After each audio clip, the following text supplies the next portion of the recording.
Amazing Women Speak podcast, inspiring and motivating every Black woman to own, honor, and execute her amazing, individually and collectively, as it was established at birth. I'm Cassandra, financial strategist, founder of the Amazing Woman Network, and host of Amazing Women Speak. Take a minute, please, and share this episode with someone you know. She is battling the independent woman syndrome, and as a result, she is missing out on the help and support she needs and deserves. So, Michele, let's just get right to it. You have not because you ask not. Good evening, good evening. Welcome. We are excited to have yet another conversation with amazing women, hearing their stories and learning. And so my name is Michele Harper. I'm excited to be able to co-host these amazing conversations with Crystal Gunn. This is another opportunity for us to unpack and to pay attention to the ways in which we've been socialized and how do we disrupt that socialization so that we can give space for living our absolute best lives. We have another set of amazing guests willing to share their stories. So Facebook, come on in and join us in this conversation. Utilize the chat to drop your comments and your questions, and we will certainly make you a part of this dynamic conversation tonight. We have two amazing women. I want to hear from them. We want to start with introductions. And so I welcome into this space, Nicole Farrell. Please introduce yourself. Hi, good evening, ladies, and good evening to everybody tuning in. As you heard, I am Nicole Farrell, and I am based in the beautiful, warm Caribbean, right? I am in Trinidad and Tobago, and I'm an entrepreneur who juggles three portfolios. One is image and PR architecture. Then I also do publicity management and personal styling. And I'm also an international speaker. So I juggle a lot, but I love what I do. Awesome. Welcome, Nicole. We look forward to hearing more about all of the hats that you hold and wear and how they impact the ways in which you show up in this space. Ms. Bain, please introduce yourself. Hi, I am Cassandra Bain from Detroit, Michigan.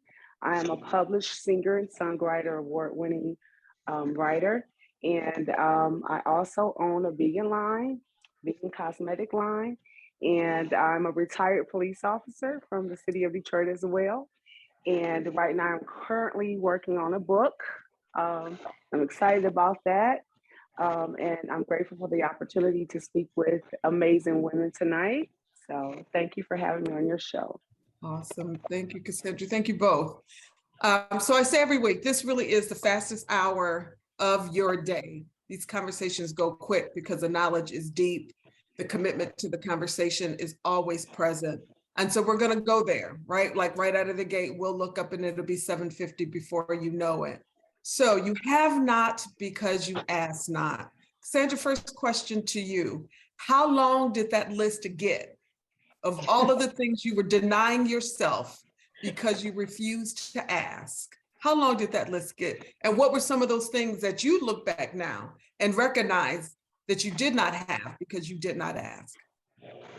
Oh, wow. The list still goes on and on. I'm still learning to unlearn how to be so independent in my mind and in my spirit. You know, I was a young mother at the age of 19, and I bought my first house, and I'm thinking I could do everything on my own, become a police officer, go to school, and, you know, raise my kids after a divorce. I wanted to do everything on my own because I was looking at other women that were homemakers and, you know, in the community, and they had people, but my generation, we didn't have that. It was, oh, we're independent. We can go out and get the bag on our own.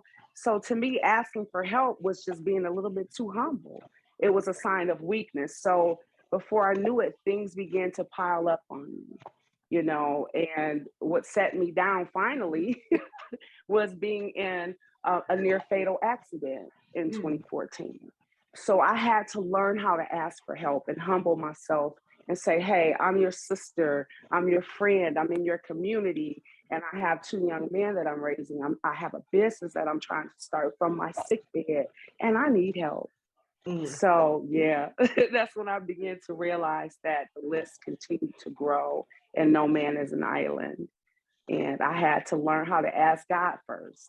And that was something that I thought I had in the bag. I thought I knew how to pray and ask God for things that I wanted. So I just went out on, quote unquote, in my mind, on my own, and I went and got that thing. Like, that was me. I bought a house, I drive this kind of car, and God was like, okay, so that's what you're gonna do. You know, so I had to learn how to ask for help from him and wait for answers and wait for help with the people that he put in my circle. Thank you for opening with that, right? Like every week, one of the things that we continue to see get lifted up is our relationship with God, our relationship with our faith, something bigger than us, right? And I really like how you lifted up, like that part of you was there and you didn't even recognize that you weren't utilizing that avenue correctly, right? Like you weren't asking in the way that he could hear and give you what it is that you needed. I really appreciate you lifting that up because we believe we have a prayer life. That's right. Is it the right kind of prayer life? Are we connected to the source the way that we need to? Thank you for lifting that up. I can't wait to hear more about your story. So Ms. Farrell, please come on in here and tell us, how long did that list get? What were some of the things on that list? I can so relate to what she said. There are certain parts of what she said I can so relate to that. Growing up, I had experienced different forms of disappointment. And by the time I was a young adult, I reached the stage where I had the mentality, you know what? I don't want to ask anybody for anything because it's either I'm going to get disappointed or, you know, they're going to do it, but then they'll kind of throw it back in your face kind of thing. So going into young adulthood, I tried my best to be, as she said, uber independent. I can do this on my own. You know, I don't need anybody. And it so happened that, well, I was married. I'm a divorcee now. I was married and I had stopped working at one point. And when I started back working, I was not making the income that I was accustomed to. And through circumstances, I decided to leave my marriage and not having the income that I was accustomed to, but still wanting to go out and get, you know, my own apartment and everything out, you know, away from my marital home.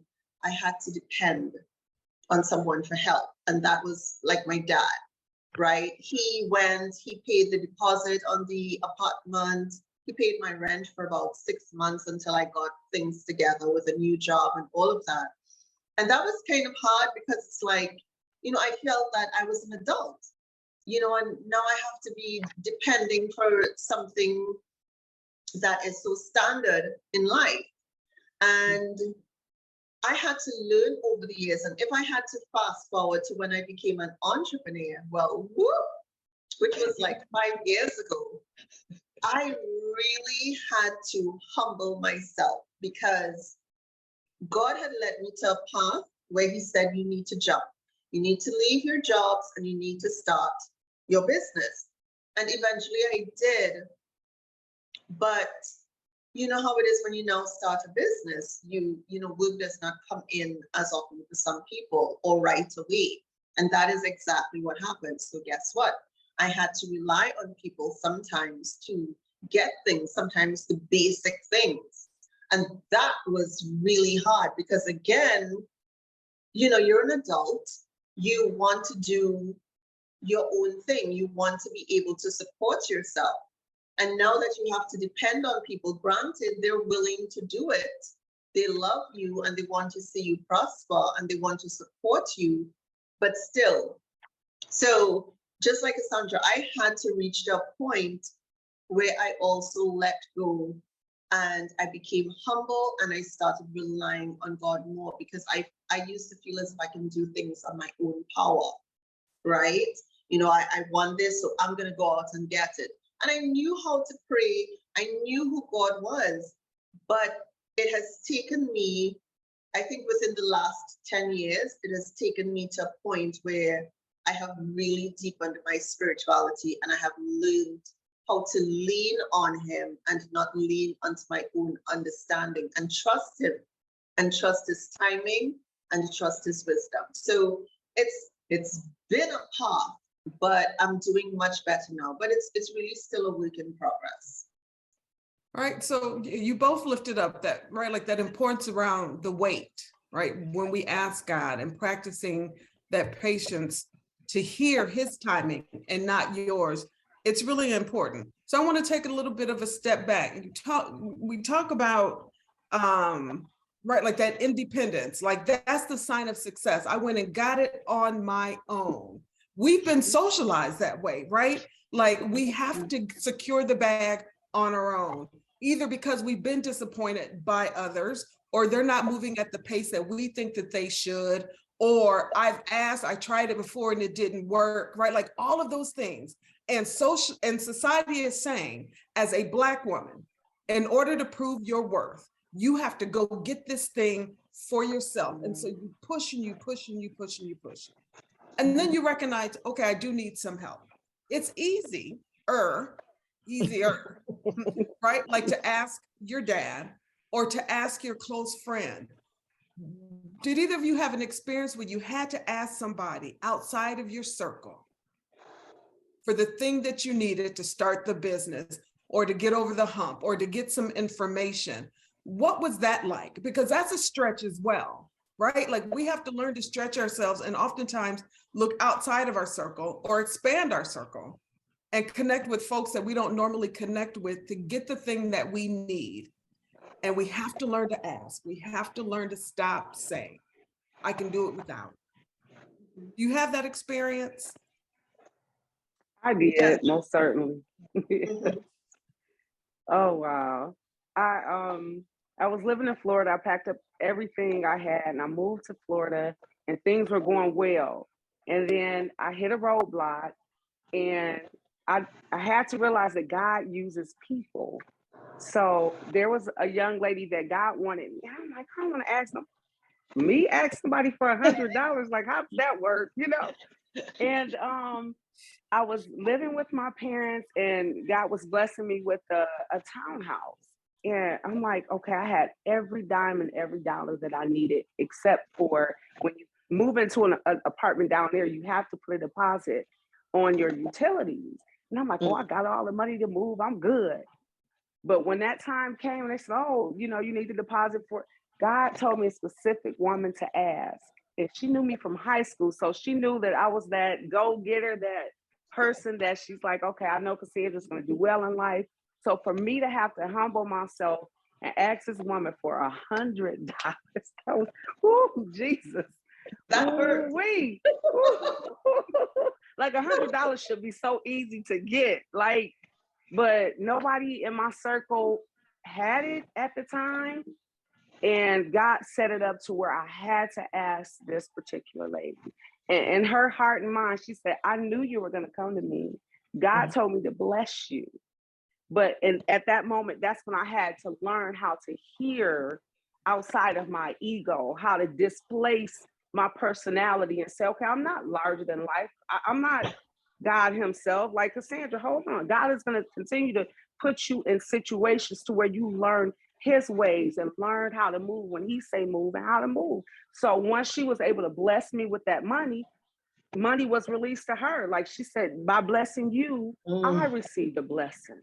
So I had to learn how to just be obedient and humble myself and listen. So yeah, that was a hard experience. Yeah. Yeah. And you know, when you have been through certain experiences, besides the conditioning, when you go through certain experiences, it just makes you so hesitant to want to go to people because you don't know how they're going to react, if they're going to say yes, if they're going to say no, or what. Now, God spoke to you, but in our natural state, we're like, I don't know if I should do that still. You know, but they say obedience is better than sacrifice. And I know for me, I have been in situations where I had to tell people, look, I can't do that right now. You know, I just give me a moment. Let me figure this out. I'm gonna have to figure out how I can pay this. right? And I need your grace to allow me that time to be able to pay that bill. And I must say that God really showed up and showed out for me in a lot of cases. There was one thing in particular that went on for a very long time. And I was like, I didn't know how I was going to get out of it because it had been going on for so long. And I was like, how am I going to pay this? Like, this is really overwhelming. And I continued to pray. And let me tell you something. I tried everything under the sun to help myself, every possible thing. I prayed every possible prayer and nothing was happening. And I'm like, well, excuse me, Daddy God, what's going on? Right. You know, because you're thinking you're praying, you're supposed to get the answer. But when you see more and more time going, it's like, what is going on? And finally, I reached a point where I said, oh, okay, I'm just supposed to leave it at the hem of his garment. I'm just supposed to leave it at his feet, right? And I am just supposed to trust. And one day out of the blue, I that whole day, all I said was, I trust you, God. I trust you, God. My phones are raising just saying this. I trust you, God. All day long, I trust you, God. And let me tell you, things just started opening up. And eventually, because he still made me wait a little while, but eventually I got so much grace that they excused the entire thing. I didn't have to pay a cent on it. And let me, it still bubbles my mind up to this day, you know, and I think I ended up having a conversation with the person and I just had to tell them, thank you, you know, just thank you, because God probably spoke to them too. They didn't tell me, but God probably spoke to them too. And I had to be thankful that they listened to God, you know? So getting out of situations like that, it just shows me God's power all the time. But it also humbles you, because in the meantime, I had to be humble about it, you know, and it really upset me, because every time I thought about it, I was like, I felt as if, gosh, you know, somehow I'm failing with this, because I'm so accustomed having that power and being able to do things for myself. So it was really hard to let go, but, you know, I did it. And by his grace, you know, I continued to let go and let God. It was one of my favorite phrases growing up in a prayer book my mom used to buy. And over the years, I've learned to embrace that more and more. Let go, let God. And he shows up and he shows out every single time. Every time. So and you know, it shapes your character, you know? Right, absolutely. So one of our faithful listeners, Yvette, says, for women that are go-getters, it is so difficult. I believe it's because we see it as weakness, right? Like, and you both talked about that. How do we respond to that, right? Like, that is out of your strength, that you learn to use the wisdom necessary to ask. How do we disrupt that narrative around it's a sign of weakness? How did you overcome that? I had no choice. Like, there was a breaking process with me, because by me starting off so young and being able to put my hand to things and make it happen, manifest it, as people say now, but just being able to have that type of drive and passion so early in life, God was like, okay, you're thinking that you're doing it. I have to shape your character. I have to bring you to a point where you understand that it's not you, it's the God in you. So you're going to ask me, I'm going to direct you, lead you, and guide you. I'm going to set every player on the field around you for offense, defense, and get you to where you need to be. So when I learned that, I had no other choice but to know it. So that weakness was me being sat down several times, bumping my head and not grasping the lesson until I just had no other choice, physically, spiritually, or mentally. When I lost my job as a police officer, I had no other choice. I'm in a wheelchair, I'm bedbound. I'm in my mind, I'm like, okay, This is going to turn around quick. But God said, no, I'm going to stretch it out until you really get the lesson. You know, and by the time I started to overcome it, and I said, okay, I surrender, I'm done. I can't even bathe myself, you know. And at that time, when I finally got to the end of my rope, when the pain meds wasn't working, therapy wasn't working, it's like, okay, why am I here? And I asked God that question, why am I here? And several days later, I was able to write a song. And when I wrote that song, God had everybody in place to make sure that song went national. And things started happening because I just gave up my power and gave it over to God and asked him what was next. So the topic, we have not because we ask not, is not so much materialistic things. It's our purpose, our passion. What do you have for me, God? Where do you want me to stand in this continuum? Who do you want me to connect with? And then asking will become easy because you'll see this person as a sister instead of competition. Hey, sis, can you help me with X, Y, and Z? I'm struggling with my financial plan, or I'm struggling with my marketing plan. So you'll begin to learn how to network. So it doesn't seem weak at that point once you've been broken down to the least common denominator of yourself, where you just have no other choice. You're going to learn how to network. And at that point, things will look a little bit different. You'll feel more at ease. And like you were saying, my sister, trust. I had all the faith in the world. Oh, faith was nothing for me. But trusting God, trusting his timing, his purpose, and his ways, that was my issue. That's why he had to break me down all the way down. Yes. Yes. Yeah, and that is so true, because in 2013, I had resigned from, my corporate job and in media and all of that at the end of 2012. And in 2013, I started going through this metamorphosis. Like I said before, I knew God, I knew how to pray, but it was as if I didn't have that really deep relationship with him. And he had started getting my attention because before I left my job, so many different things started happening. And I just felt as if, what is going on? Because, all of these things are happening almost all at once. But I realized in hindsight that I had told you to jump. I kept telling you to jump, and you would not jump. So it was like, well, okay, now I'm going to get your attention. And what he started doing, he was letting all of my clients leave our company and go to competitors through no fault of mine or anything like that. They just felt they got more bang for their buck. But at the same time, that was my income.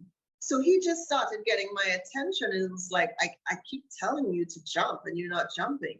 So when every client started to leave, and these were like well-paying clients, so when they started to leave, I was like, okay.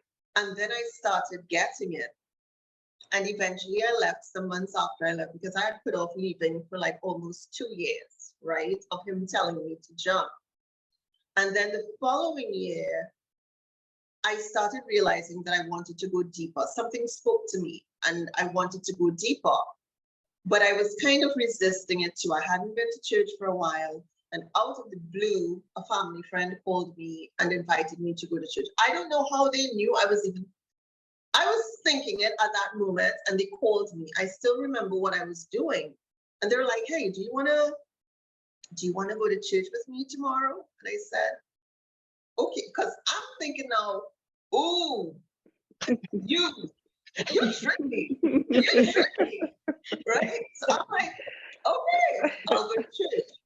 And so I went with them, and within 15 minutes of the service, I said, okay, this is the church that I'm going to start attending. And you feel as if once you do that, everything will just,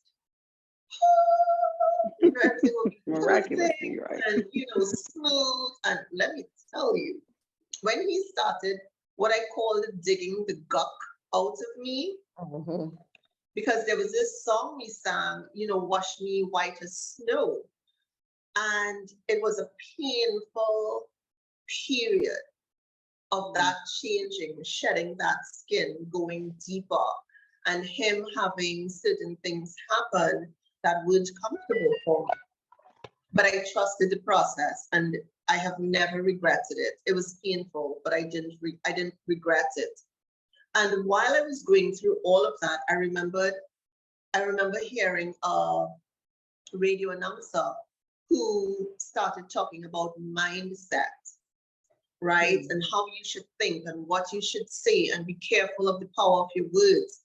And I remembered my mom always says that your words are powerful. Mind what you say.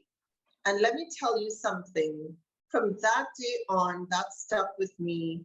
And I kept doing that. I always had big dreams.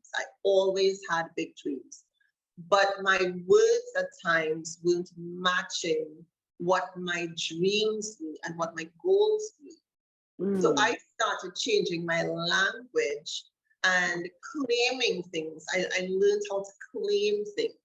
In spite of what I was seeing naturally, I may not have had a particular income at one time, but that didn't mean I didn't see myself in a big house or traveling the world or whatever it was, right? And perspective is key. That became one of my favorite things to say. Perspective is key. And once I started making those little changes, I started seeing changes in my own life.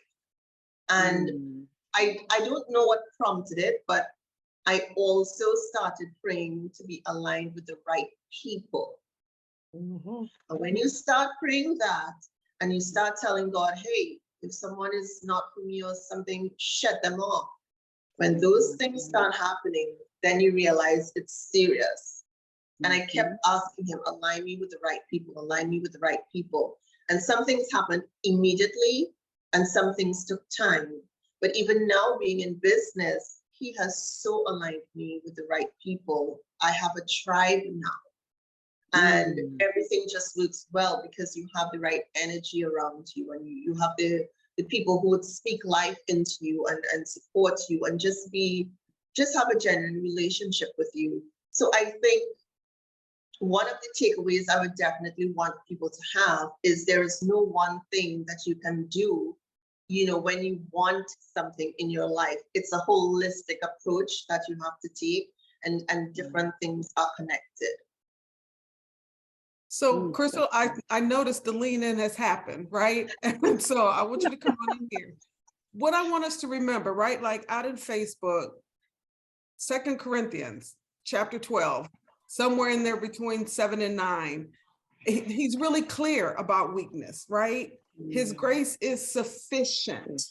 It is in his weakness, in our weakness, that his power is perfect. Say that. So stop looking at weakness through human eyes and recognize that before him is the ultimate strength and the grace that we need to do all of the things, not some of them, all of the things. His grace is sufficient. Crystal. So someone once told me years ago, being independent, trying to do it all yourself is a form of self-sabotage, because we can't. And we weren't even designed that way, right? We just absolutely weren't designed that way. But who told us? Like, where did that, who told us that bullshit, that you gotta be this independent woman, that you have to do this thing and say, I'm gonna do it all myself? Where did that come from? Because I don't even want to be that. Like, I don't claim it. I don't want it. And I haven't been really good at it. I've gotten better over the years, and 2023, I'm about to be, an expert at it. And I know for so many of us, somebody, life broke our hearts, right? Said, didn't show up when you needed them to show up, didn't do it the way that you wanted it done. And you said, never mind, I'm gonna do it myself. And so we went from, and you all hear me talk about it all the time, we went from this survival strategy to a survival mode, and we started acting that way, but knowing that being that independent woman leads to burnout, not getting what you want, not getting what you deserve, even more so. So how do we go about and unlearn it though? Like, how do you say, for for me, it was a couple things. I had to look back and I had to say, okay, well, dang, when I do ask people, like, this is in my head, this is something that I made up in my mind, because when I ask, I get the help that I need, right? But it's, for me, it was always a struggle to go back and ask, even this past week when I was like under the weather and I needed people to bring me things. And I had this whole dialogue in my head about, okay, who should I ask? And if I ask them for this, are they going to go do it? Am I going, you know what I mean? Instead of just, and then when I finally sent the message, it was like, okay, I'm on my way. Like, who told us this madness, and why do we, not even who told us, but how do we get past it and say, you know what?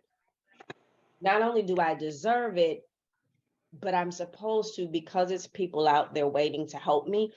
And I think, Cassandra, you said it, that the lady said, by blessing you, she received the blessings that she needs. So not only are you helping yourself when you ask, but you are allowing other people to receive the blessings that they're supposed to, because they're supposed to help you.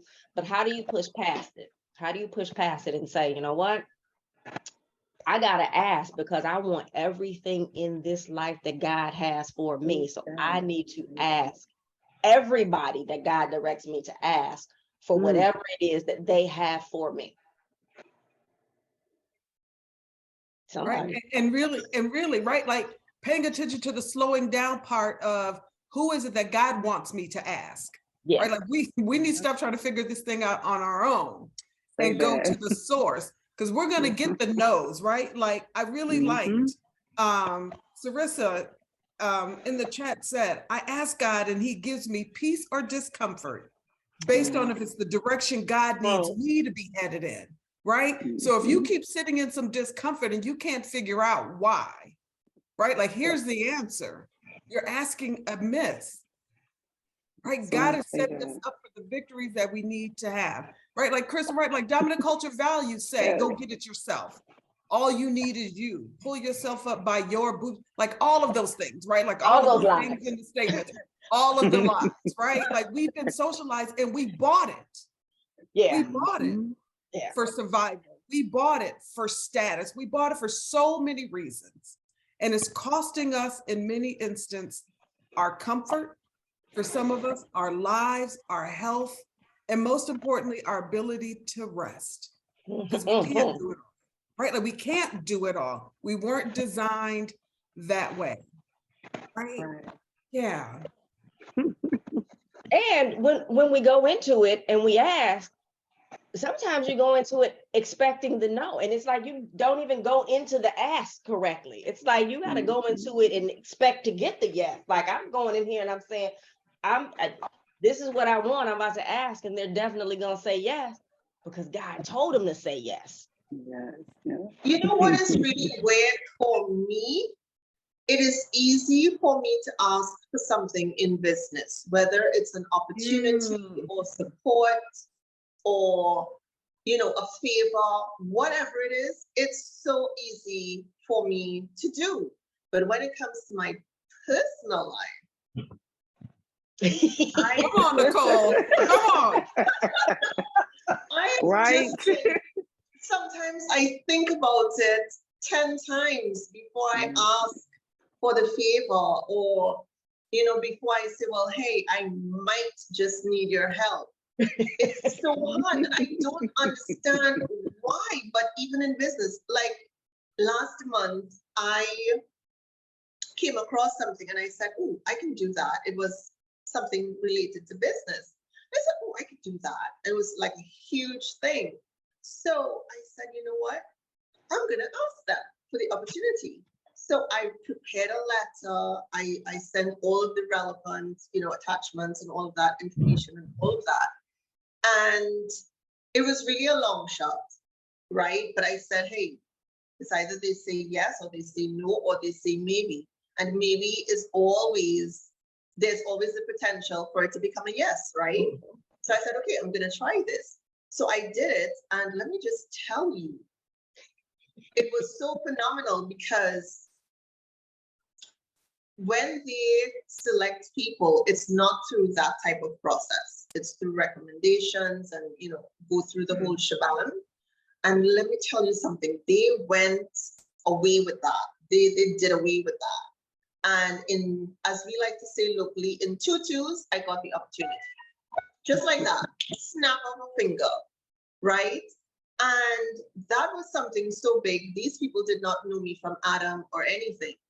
And I went ahead and I asked for it. Now, if I have to ask a friend, well, you know, somebody I know for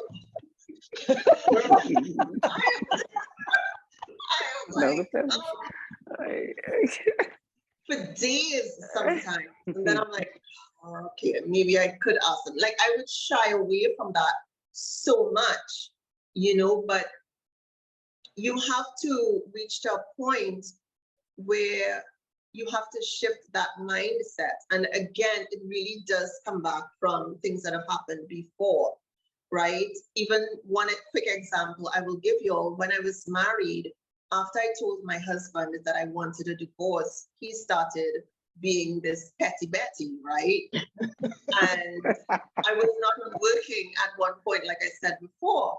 So whenever he went to the grocery store, he would buy things that he liked and things that he knew I would not like, right? Oh. Like straight up, everything that I did not like, he bought it. So I had to rely on the little money that I had to buy things for myself.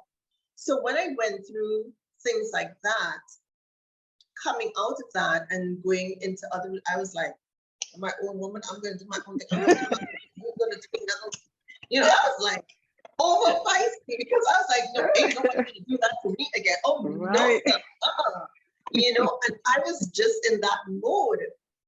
But having gone through the metamorphosis that I mentioned, and also being with someone who brings that positive energy and that positive behavior, that also makes a difference.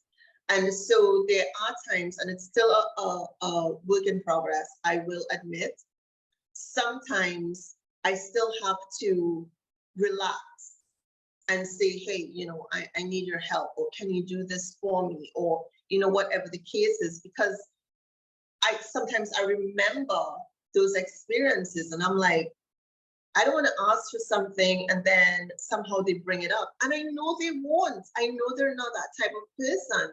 But because of my past experiences, I kind of still have that at the back of my mind sometimes. So it's very much a conscious effort for me to relax and say, yeah, I need your help.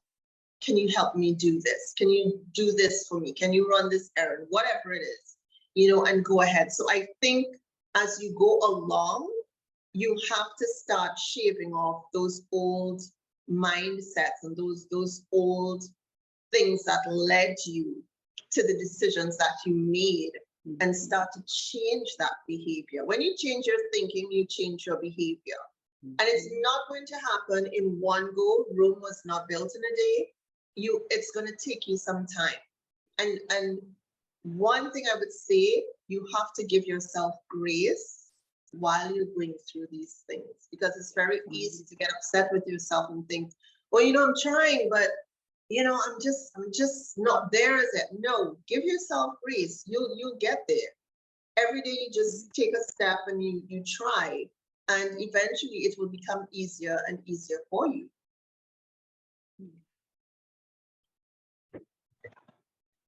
So why do we have to get to the bottom before we start to say?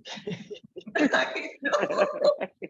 Like, why do we have to be, you know, where we absolutely can't do anything before we say, oh, damn, maybe I need to ask for help? What I mean, I know what it is. It's the triggers and it's the stuff that has happened in the past. Right. Yeah. Right. Yeah. Self-image. Crystal, right? Like, so Net just lifted up in the chat also, right? Like, it's also about not feeling worthy. Right. Like, you're not worthy of this thing. Absolutely. Right? Oh. And so that will get in our way so many times. Right. God has already given me, or I've already been able to, like, I'm not worthy. How dare I ask?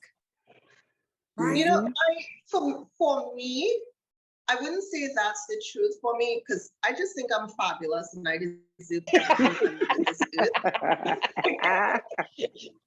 But it is the truth for a lot of people subconsciously, and they don't even recognize it. Absolutely. You know, That I was just my I truth for a feel while. that way. Yeah. But Yeah. I know for me, it's definitely about triggers.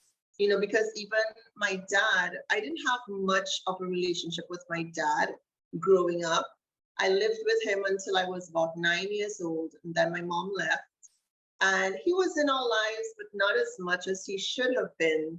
And I went through a lot of disappointment with him. He would say he would do something and he wouldn't do it, or he would do it under some type of condition, or he would do it but then want to flex himself, you know, because, you know, so I just had those early experiences. And then as I got older, I had a couple of experiences within relationships. So it was kind of like triggers, you know, as I went along on different levels.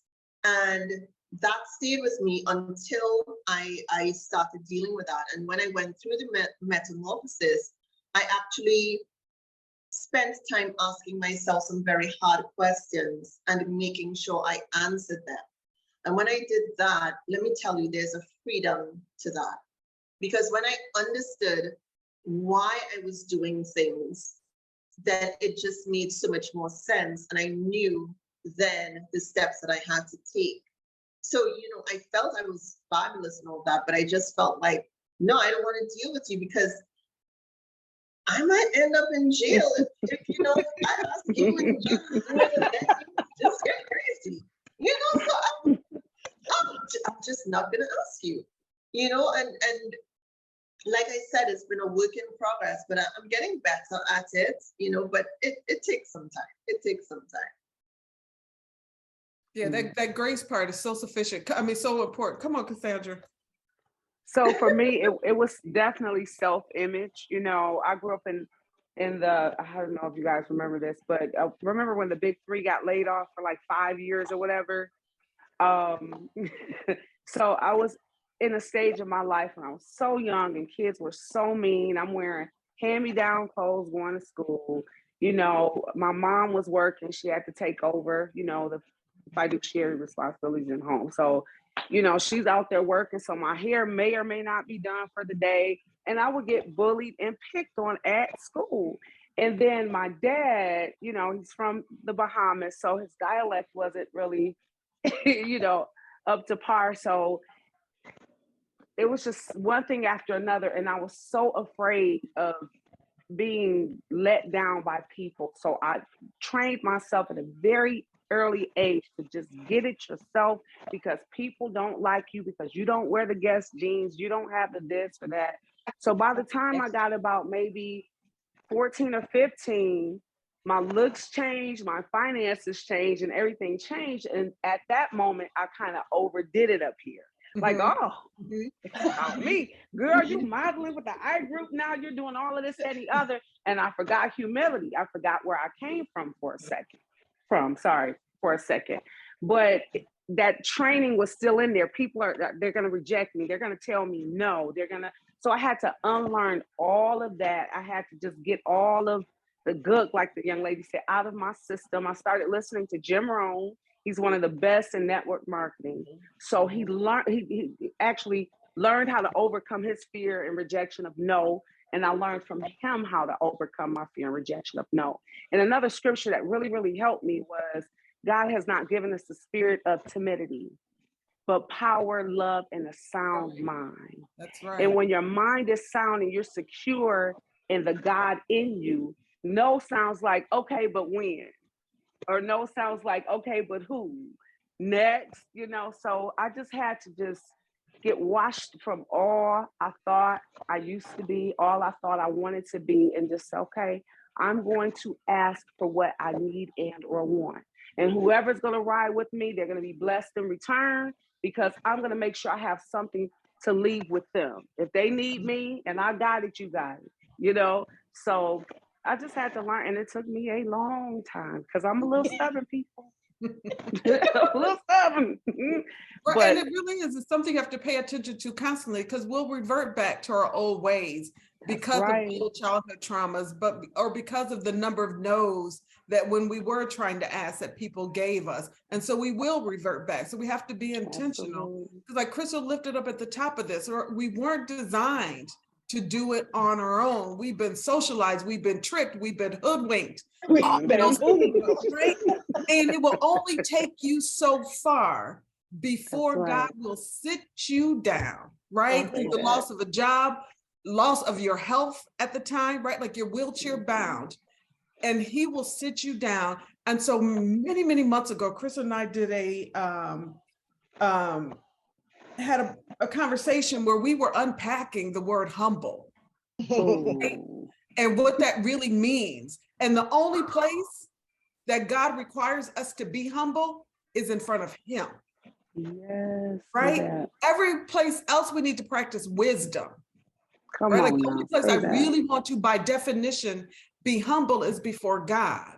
Every other place I need to practice wisdom. And through wisdom, I'm going to learn, right? And discover sometimes that reaching beyond myself, reaching beyond my business circle, even reaching beyond my friend circle is going to be necessary for me to get to the thing. And I really love how we have said it several times in many different ways. And I hope Facebook is listening. The importance of that relationship and conversation that we need to have ongoing with God to ensure the things that we are asking are aligned with his will for our lives, right? Our lives, which is ultimately going to get us all of the things that we want. And when he says no, much like one of our Facebook listeners said, paying attention to the discomfort of that, right? What am I to learn in this? That it's not for me, and it's not for me right now. How do I reframe it to align it with his will for my life so I can get it? And it's not for this person to do or provide me with the thing. Right. Sometimes it's you get that no because that person needs to be moved out of the way, or it wasn't supposed to come from them because they're going to say no, and it's the ulterior motives and all of that thing. And again, let's be clear, no is not always a bad thing. We're chasing the yes, but no is not always correct. a bad thing. Right, like, so I really like Cassandra, like you talked about, like it's that circle. It's not their assignment to give you the yes, it's somebody else's. Yeah. Right. So I need to pay attention that God is waiting for somebody else to be obedient to their calling to bless me. That connection. Go ahead, Nicole. No, I was saying, as you said that, it reminded me of an experience I had with someone who I was acquainted with. And I thought, okay, there's this particular opportunity that I want. They're in a position to give me that opportunity. And I had reached out to them. And they were like, oh, yeah, sure, send me the email, with all the information, blah, blah, blah. So I went ahead, I did as requested. I did not hear from them, but I was seeing them online and things were really pretty busy with them. So I said, okay, maybe it's because of that. So I waited a little while and then I got back on to them and I said, hey, I'm just following up on what we had spoken about and all of that. I did not get a response. And in my mind, I was like, like you're not even gonna respond. So I said, I'm kind of like in doubt now. I'm like, oh no, I'm gonna hit her up again. So I got in touch again and I did not get a response again. And I said, oh, okay. So that's how it is. So I said, okay, not a problem. And I remember at one point thinking, I was kind of weighing, okay, do I try again? Because, we also have this thing of not giving up, right? So I was kind of trying to weigh, should I try it again or should I just let it go? And my spirit said, just let it go, just let it go. So I said, okay, and I let it go. And let me tell you something. God really shows up and shows out. In time, I had people approaching me, not me approaching people, people approaching me for that same type of opportunity.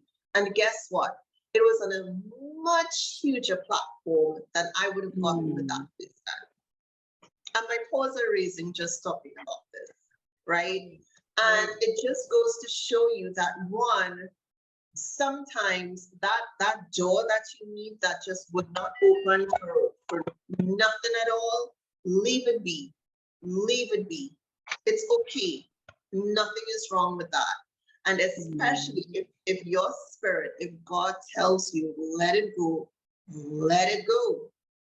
Right. Because you don't know. You know what they say, his ways are bigger than our ways. He knows. He knows all, right? So when he told me to let it go, he knew what was going to come further down the road. And he knew how much bigger it would be. You know, I always say, and I have learned this over the years, whenever I want something, I can do all the things that I could possibly do. I might get about this, right? If I release it to God, though, I get like this. Right. Abundant.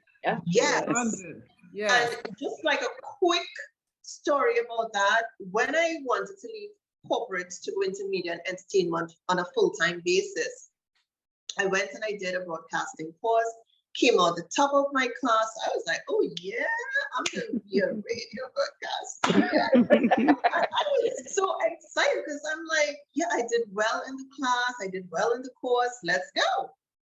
And I got an interview and I was excited about it. And then I got the letter. Oh, we'll keep you on file, blah, blah, blah. Okay, fine, whatever. And I kept trying to talk to people. Hey, do you know somebody who's hiring? Hey, do you know somebody? Do you know somebody? And I was going like that. I was even willing to do what they call the graveyard shift from midnight to 5 p.m. just to get that opportunity. And nothing was happening. But I tell you, nothing. I just kept meeting closed door after closed door. And one day God said, let it go. Let it go. I'll give it to you. Let it go. And as hard as it was, I did. It took me 6 years to get the opportunity, but guess what? I was on stage doing a play, not knowing an executive, a media executive was in the audience. And I was minding my own Black business. I was just doing what I was supposed to do. And months later, I still remember what I was doing when I got the call. They called me out of the blue and they wanted to have an interview with me. I went to the interview. Within 1 week, I was on the air, right? And on top of that, I got the morning drive. I was on a morning drive program, which was huge back then. Like if you got on the morning drive, like that was gold. And I said, you know what? If I had done it on my own, I'd have probably gotten the graveyard shift or gotten some little, position somewhere in the background. But God showed up and he showed out. I listened to him and I obeyed him and I said, okay, you do your will, no problem. And he gave it to me and he gave it to me. Huge. In abundance. We can't even imagine how big and how much God has in store for us. When I used to write mortgage loans and clients would come and, oh, I can't find a house and I put in all these offers. And I would say, what's for you is for you. I said, but sometimes you got to wait. I said, because the house that's for you, someone still lives in that house, right? God got to get them out that house, which means he has to get them another job across country so that they have to move and sell that house before you can get it. It takes time. And as Miss Yvette always says, all things in God's time. And I think we have to go back and remember who we are and whose we are, right? And stop settling for and wanting the quick yes just for the sake of the yes. But definitely asking who God instructs us to ask so that we get the big yes. Yes. Right? Because I want the big yes. I don't want the quick yes. Say that. Absolutely. So here we are once again. Right. Hour of your day. Cassandra, how can people find you? Right? Like we heard a lot that you have going on, a lot that you're doing, and I'm here for all of it. How can folks find you? And talk about that music thing slow, please. Yes. Well, my website is ladybainmusic.com. You can find me on all social media platforms at Lady Bain Music. I would love to connect with you on Instagram and Facebook. I do follow back, even on Twitter. I don't call people my fans, I call you my friends. And I would love to connect with you, listen to any music that you may have going on, and critique, if you will, for any platforms that you like for me to listen on. Yeah, so that's kind of my baby. That's always been my passion. I put it to the side for so many years, but a high school friend reached out and she said, listen, God has a plan for your life and you need to sing. I'm like, if you could see me now, girl, you wouldn't even think about it. But you know, I asked God many years ago when I was a child to open up doors, and he did it in his time. And that's when he gave me the big yes. So my music is being played overseas. I was #1 in Italy for a long time, in the UK, even in Korea. So I'm getting a lot of love overseas, and hopefully Detroit will get on board. But if not, Texas has my back. Texas and New York. But I've been Grammy considered. And that's something that, like I said, I did ask God for a contract with Sony. I finally got with Sony the Orchard for distribution. So God has done some amazing things, and I owe it all to him. And right now I took a pause from writing so I can get into my book and tell my complete story, from tragedy to triumph, just so many things that God has done when I could not do any more for myself. So I would love to connect with you guys on social media. Again, Lady Bain Music across every platform. Thank you so much. Absolutely, Cassandra. What about the vegan makeup? Yes, so that goes with help again. So I launched my vegan line, and I'll tell you why I did that. I was having so many skin issues from a lot of medicine that I was on. I had gone vegan so I can lose weight because I couldn't exercise anymore. And I was just like, I don't know what to do. So I did something that was going to service me and that I had passion about. So we had to put that on pause because we have a team that actually jumped in to help and say, hey, we're going to launch a few products at a time. You jumped in head first, but we got your back. So it's going to be relaunched under a different name. It was under Bain Brand and Company. It's coming out under Lady Bain Cosmetics. So we're going to just make sure everything is tailored to people that are not just trying to cover up their face, but to just make themselves feel beautiful from the inside out. Burn victims, bully people that are bullied and, you know, displaced. So our mission is to really get out there with a nonprofit and just be visible in that arena for philanthropic purposes as well. Excuse me, I'm getting tongue-tied. But my passion is really to help people. So yeah, thank you, Martha, for that. Absolutely. Nicole, how can folks find you? Okay, I'm going to make it really easy for people. I'll give you 2 platforms. You can find me on LinkedIn at Nicole S.J. Farrell. That's FARRELL. Or you can find me on Instagram at imagearchitect_Nicole S.J. Farrell. So if you touch base with me there, you can always see where else you can find me. So that's LinkedIn at Nicole S.J. Farrell, and on Instagram at imagearchitect_Nicole S.J. Farrell. Thank you. Crystal, close us out. Absolutely. Thank you so much, everyone, for joining us today for yet another incredible conversations. You have not, because you asked not. Let's break that cycle and make sure that we're getting the big yes as opposed to the small yes. Amazing Women Speak is sponsored by the Amazing Woman Network, which was created to unite and empower Black women globally, focusing on our core pillars of reclaiming our personal power, mind, body, and spirit, reclaiming our financial power, and increasing our social involvement. We strive to encourage every Black woman to own, honor, and execute her amazing as it was established at birth.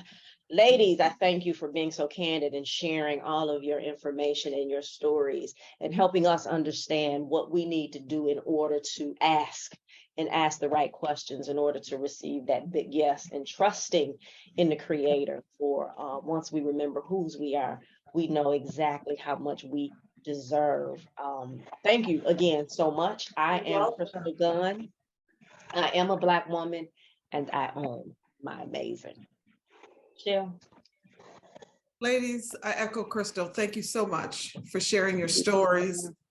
You're We have a welcome. lot of opportunities to learn what it is when we lean on him and stop Mhm. leaning on our own understanding and really recognize the power of when we do ask.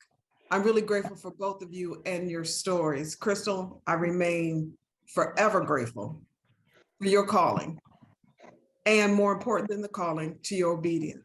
Mhm. You provide a platform where women get to share their stories, where we get to learn about amazing women across this globe. Lives are changing because of the platform that you're providing, and you continue to touch women that have never even physically been in your presence. I'm so very grateful for your gifts, so very grateful that I get to sit next to you. I'm so very grateful that I get to call you my best friend. My name is Michele Harper. I am a Black woman, and I own my amazing. Nicole. Hi. So as I wrap up, yes, I am Nicole Farrell. I am a Black woman and I own my amazing. I feel all of it too, Nicole. All of it. Every word is amazing. Absolutely. Cassandra. I am Cassandra Bain. I am a Black woman and I own my amazing. Thank Yes. you, ladies. Thank you so much, everybody. Join us next week as we discuss the bullshit of New Year's resolutions. That's gonna be good. Yes, that's gonna be a good You one. know how I feel about those things. That's gonna be really good. And I don't know if our guests will even have an opportunity to talk because Michele does not like New Year's resolutions. Tell them why, and then we can be out.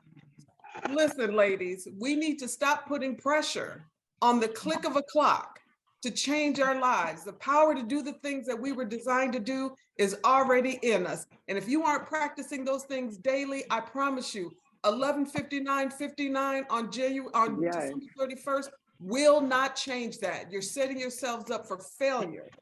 Get to working now. Your purpose is already in you. Resolutions are that bullshit. And with that said, see you next week, everybody. Bye. Ladies. Thank you. Thank you.